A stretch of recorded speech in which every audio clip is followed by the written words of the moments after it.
राधे राधे। आज मैं करवा चौथ की कहानी सुना रही हूँ। बोलो चौथ माता की जय। एक साहूकार था, उसके 7 बेटे, 7 बहुएं और एक बेटी थी। भाई अपनी बहन को साथ लेकर ही रोजाना खाना खाया करते थे। एक दिन कार्तिक की चौथ थी, तो भाइयों ने बहन को बोला, बहन आजा खाना खाते हैं। बहन बोली, भैया आज तो मेरा करवा चौथ का व्रत है, आज तो मैं खाना चांद को अर्घ देने के बाद ही खाऊंगी। तो भाइयों को चिंता हो गई कि हमारी बहन तो भूखी रह जाएगी। तो उनमें से एक भाई ने तो दिया लिया, एक ने चालनी ली और टीबे की ओट में दिया चास कर चालनी ढक दी और बहन को बोला, बहन बहन चलो चांद उगाया है, चांद को अर्घ दे लो। बहन ने भाभीयों से कहा कि भाभी चलो चांद उगाया है, अब अपन अर्घ दे देते हैं। भाभियाँ बोली, दीदी अभी तो चांद आपका उगा है, हमारा चांद तो रात को उगेगा, हम तो जब ही अर्घ देंगे। अब वो चांद को अर्घ देकर आ गई और आकर जैसे ही खाना खाने बैठी, वैसे ही पहले गासे में बाल आ गया। दूसरा गासा खाने लगी तो उसमें कांटा आ गया। अब तीसरा गासा खाने लगी तो उसके ससुराल से कुछ लोग आए उसको लेने के लिए और बोले, आपकी बेटी का पति बहुत बीमार है, इसको जल्दी से ससुराल भेज दो। उसकी माँ ने उसको भेजने के लिए 3 बार अपना बक्सा खोला और तीनों बार ही सफ़ेद कपड़े उसमें से निकले। अब माँ को चिंता हो गई, पर उसने सफ़ेद कपड़े पहना करके ही बेटी को भेज दिया और एक सोने का टका उसके पल्ले के बांध दिया और कहा, बेटी जब तू रास्ते में जाए तो हर किसी के पैर छूते हुए जाना और जो कोई तुझको सुहाग का आशीष दे उसको ये टका देकर और पल्ले के गांठ लगा लेना। अब बेटी ससुराल के लिए चल दी।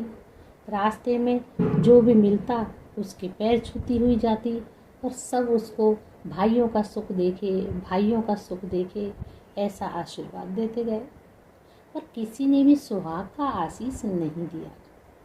वह ससुराल पहुंची तो दरवाजे पर छोटी सी ननद खड़ी थी। वो उसके पैर छूने लगी तो वो बोली कि सील सपूती हो, 7 पूतों की माँ हो, मेरे भाई का सुख देखे।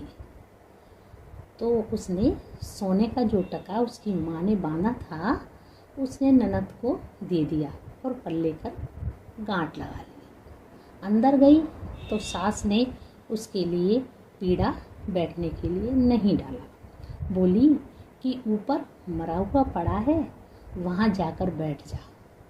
ऊपर गई तो देखती है कि उसका पति मरा हुआ पड़ा है। वो उसके पास बैठ गई और उसकी सेवा करने लगी। उसकी सास रोजाना बची कुची जो रोटी होती थी वो दासी को देकर भेज देती और कहती, जो मरे हुए की सेवा कर रही है उसको रोटी देकर आ।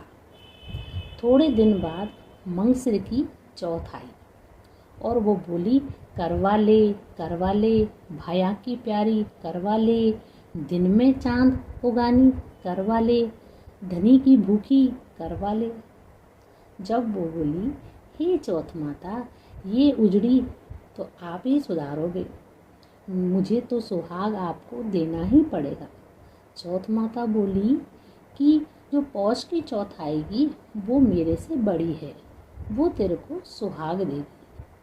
इस तरह से सारे महीने की चौथ आती गई। सब ऐसे ही कहती गई कि कि मेरे से बड़ी चौथ आएगी, वो तुझे सुहाग देगी। उसके बाद आशौज की चौथ आई और उसको बोली कि कार्तिक की चौथ तेरे पर नाराज है, तू उसके पैर पकड़ लेना, वो तेरे को सुहाग देगी।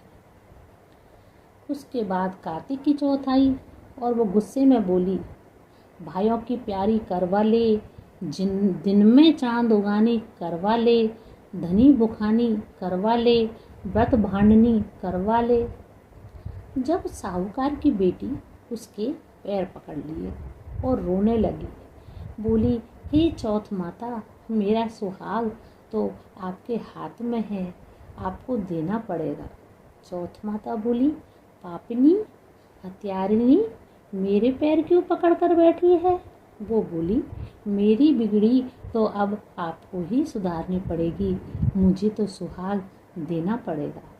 चौथ माता उस पर राजी हो गई और उसने आँख में से काजल निकाला, नाखूनों में से मेहंदी निकाली, टीके में से रोली निकाली और चिटकी आंगली का छांटा दिया। उसको देते ही उसका पति उठकर बैठ गया और बोला कि मैं तो बहुत सोया। वो बोली कि आप कैसे सोए? मुझे तो 12 महीने हो गए आपकी सेवा करते हुए, चौथ माता ने हमें सुहाग दिया है। उसका पति बोला, अब हम चौथ माता का उद्यापन करेंगे। जब वो चौथ माता की कहानी सुनी, करवा मनसा चूरमा बनाया, दोनों जने जीम कर चौपड़ पास से खेलने लगे। नीचे से उसकी सास ने दासी को रोटी देकर भेजा। दासी चौपड़ पासा खेलता देखकर सासू को आकर बोली कि वो दोनों जने तो चौपड़ पासा खेल रहे हैं। सासू ऊपर आई, देखकर बहुत राजी हुई और पूछी, ये सब कैसे हुआ? बहू बोली कि मुझे तो चौथ माता सुहाग टूटी है। सासू के पैर छूने लगी। सासू सुहाग के बहुत आशीष देने लगी। सारी नगरी में हेला फिरा दिया कि पुरुष की लुगाई, बेटा की माँ, सब कोई चौथ का व्रत करियो, 13 चौथ करियो, हे चौथ माता। जैसा साहूकार की बेटी को सुहाग दिया, वैसा सबको देना। कहते ने, सुनते ने और हुंकारे भरते ने और अपने सारे परिवार को देना। बोलो चौथ माता की जय।